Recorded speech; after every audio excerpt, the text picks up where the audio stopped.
is no matter what their reason, they are harming human beings across the earth. No doubt, the public will feel disrespected, at least, when they learn that this fact has been hidden from them for so long. But we should also take note of the many unusual airline tragedies that appear to be the result of some sudden electronic failure. Maybe now you'll understand why automobile manufacturers like Toyota haven't been upfront about the vulnerabilities of today's fly-by-wire automotive controls that should have some type of Faraday shield at the very least. Faraday shields are the thing that you can shield to protect some of these electronic devices. Back in 2001, angry citizens mustered enough physical evidence and thousands of photos and videotapes to make one congressman, Dennis Kucinich, include the phenomenon in a bill, H.R. 2977, the Space Preservation Act of 2001, where chemtrails were to be prohibited as an exotic weapon system. But after some closed-door discussions, the bill was reintroduced as H.R. 3615, with this portion of the prohibition omitted. The big money, once again, removed the best interests of the people. The average surface temperatures over the last decade shows a decrease of 0.5 degree, while atmospheric temperatures have undoubtedly been rising. Scientists attribute this to chemtrails. Are we protecting our electronic devices and keeping the electronics of the military-industrial complex safe while sacrificing the health of the Earth and billions of people?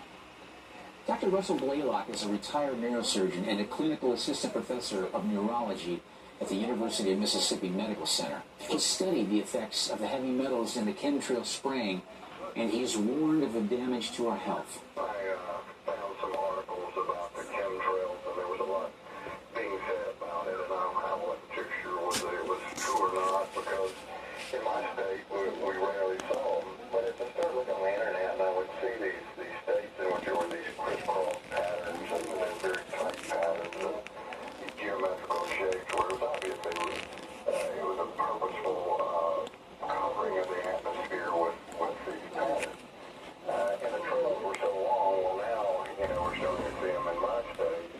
And as I look at them, they go from horizon to horizon. Well, I've been alive long enough to know that jets never did that in the past.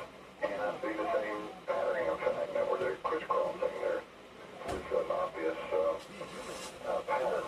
And so I looked into the literature and some of the reports and YouTube videos, and they were saying that they were dropping one of the ingredients of aluminum. Well, I had done a fair amount of writing and research on the effect of aerosolized chemicals in the nose when you breathe them.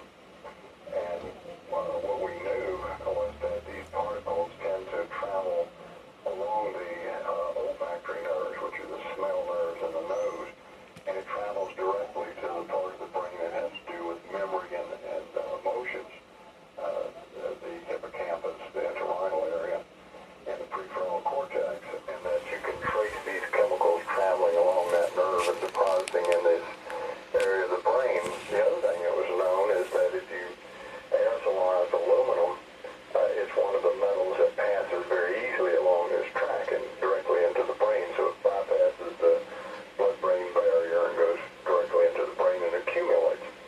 But if you do it in animals, it produces lesions or damage in that area of the brain, and the animal will begin to show changes of memory and learning and emotional changes. When we look at people who have Alzheimer's disease, ironically, the highest concentration of aluminum in the brain is that same entry point. So we have compelling evidence that aerosolized aluminum alone will enter the brain and produce damage to that critical area of the brain. The worst of all is the nanosize. And nanosize means you make it such a small particle that it easily penetrates skin, it penetrates barriers in the body that normally metals cannot pass through. When you nanosize and produce these incredibly small particles, very easily. So when you nanosize aluminum and you government come pay me a lot of bucks. through the nasal passages, it enters the brain in very high concentration.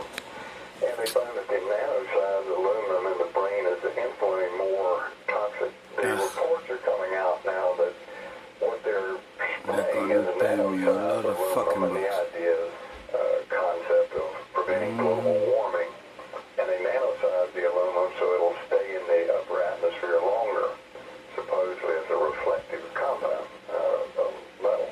The problem with that, even from a I classical filmed this shit and I that if you was make it picked into up by the cirrus-like fucking clouds people. rather than reflecting